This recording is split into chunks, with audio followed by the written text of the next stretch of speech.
good morning mga guys. Good morning. Time is 5:13. Hapit na tamo out guys. Kay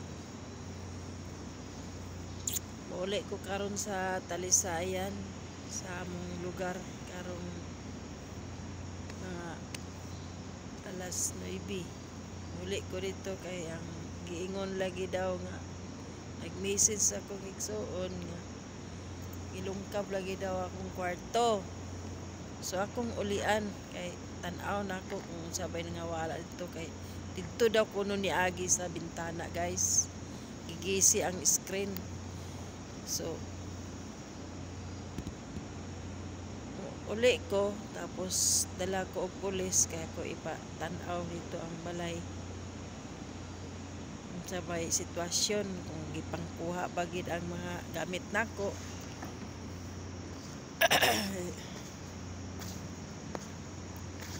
May giingon lagi nga pati akong mga drawer gipang abrihan na kalat na kuno sa kuan. So uli ko nagparisti ko karon guys kay para ako gihadto dito sa Baguio.